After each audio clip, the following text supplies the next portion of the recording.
Hola, bienvenidos a esta exploración. Oigan, hoy vamos a sumergirnos en un tema súper fascinante, la evolución del perfume. Vamos a ver cómo la humanidad aprendió a capturar literalmente lo efímero. Ya saben, esa obsesión de retener un aroma en el aire que nos ha acompañado por miles de años. Así que prepárense porque vamos a viajar en el tiempo para entender cómo algo totalmente invisible ha moldeado nuestra civilización. Arrancamos. Y bueno, para empezar hay que entender de dónde viene todo esto. Olvídense de los frasquitos de cristal líquido que tenemos hoy. Todo empezó con el fuego. De hecho, la misma palabra perfume viene del latín perfumum, que literalmente significa a través del humo. Imagínense esto, quemar resinas sagradas o maderas para que ese humo no solo oliera increíble, sino que según las creencias de la época, sirviera como un puente directito entre nosotros y lo divino. Nuestra exploración de hoy está dividida en 5 etapas clave. 1. El aroma de los dioses. 2. Placer sensorial y alambiques. 3.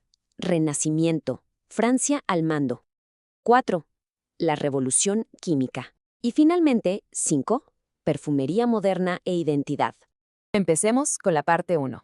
El aroma de los dioses. Ahora, agárrense porque este dato es una locura. ¿Sabían que la primera persona pionera de la química registrada en la historia fue una mujer? Sí, se llamaba Taputi y vivió en Mesopotamia hace más de 3000 años.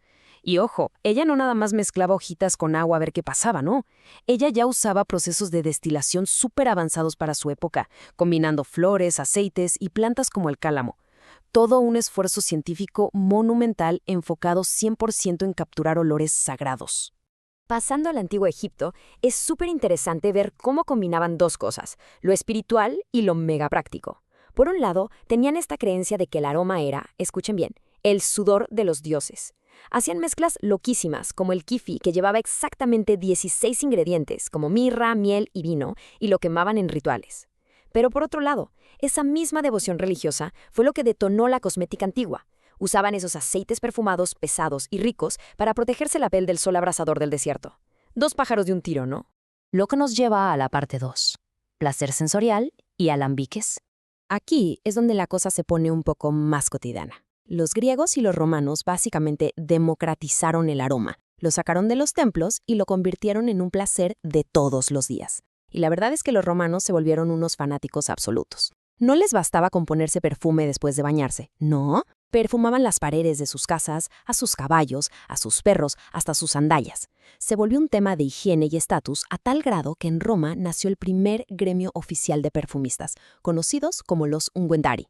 Pero luego la historia da un giro. Con la caída del Imperio Romano, las actitudes culturales chocaron durísimo.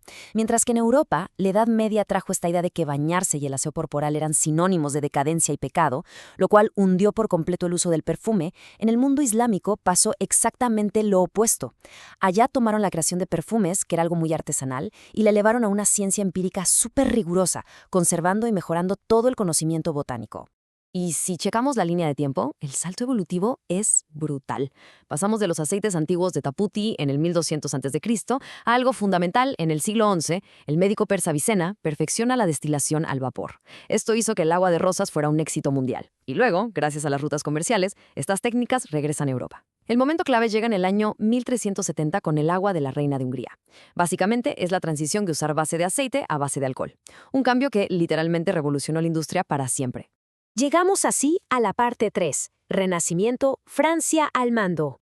Bueno, aquí les voy a tirar un mito grandísimo. Si alguna vez pensaron que la realeza europea del Renacimiento usaba perfumes carísimos solo por puro lujo y sofisticación, pues no. La cruda verdad es que los usaban para ocultar olores corporales espantosos. En los siglos XVI y XVII la gente le tenía pavor al agua. Los médicos decían que si te bañabas con agua caliente, los poros se abrían y por ahí se te metían las enfermedades mortales. La solución, dejar de bañarse. Y en su lugar, bañarse en perfumes fuertísimos llenos de ingredientes animales para poder enmascarar la falta de higiene. Y esto nos lleva a una historia súper curiosa sobre Grasse, la famosísima capital mundial del perfume en Francia. ¿Sabían que empezó siendo un centro para curtir cuero maloliente? El proceso industrial apestaba a más no poder.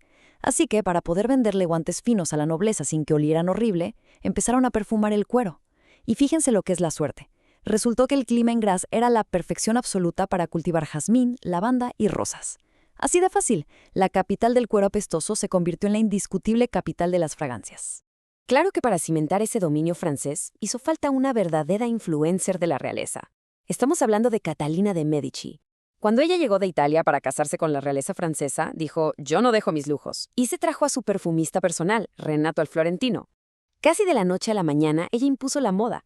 Si querías ser alguien en la corte francesa, tenías que estar envuelto en fragancias súper intensas y elaboradas. Y así, Francia se quedó con la corona mundial de la moda y el perfume. Pasamos a la parte 4, la revolución química. 1882. Grábense este año porque lo cambió todo. Fue el momento exacto en que la casa Houbigant lanzó su fragancia Fougère Royal, introduciendo al mundo la primera molécula sintética en la historia de la perfumería, la cumarina.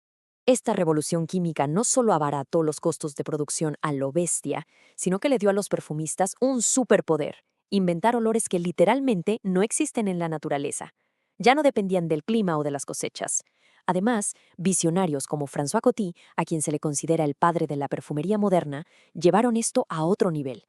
Se asociaron con artistas y maestros vidrieros como Lalique y convirtieron los frascos en verdaderas obras de arte.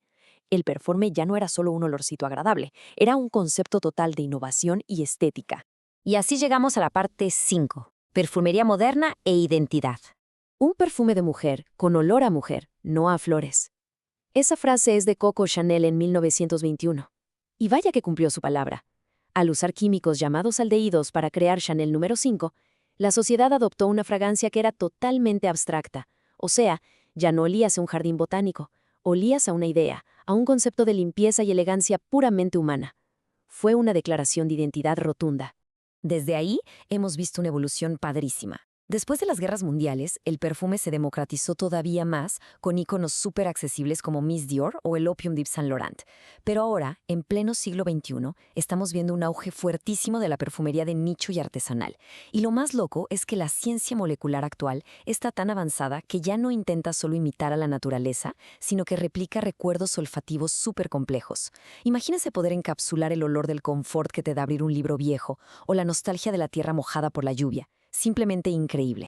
Si le echan un ojo a este resumen de épocas, pueden ver todo el arco narrativo súper claro. Empezamos en la antigüedad quemando incienso y mirra para conectar con los dioses. Luego, en la Edad Media, le dimos un uso más medicinal con el agua de rosas. Llegó el Renacimiento y usamos almizcle fortísimo por puro estatus y para esconder la falta de baño. En el siglo XIX, la química sintética lo volvió puro lujo y estética de vanguardia, hasta llegar a hoy, donde la mezcla de lo natural y lo sintético nos da una herramienta pura de identidad y arte. Es una maravilla ver cómo miles de años se reducen a esta obsesión por atrapar un instante. Y para cerrar esta exploración, les dejo algo en qué pensar. Ya dejamos atrás la época de solo replicar el olor de las simples flores. Si los científicos de hoy ya pueden destilar la nostalgia de una mañana lluviosa, ¿qué creen que siga? ¿Qué parte invisible de la experiencia humana? ¿Qué emoción profunda intentaremos embotellar mañana en un frasco de cristal? El aroma tiene un poder brutal sobre nuestra memoria, así que el cielo es el límite. Muchas gracias por acompañarnos en este recorrido profundo por uno de los artes más antiguos y fascinantes de nuestra humanidad. Hasta la próxima.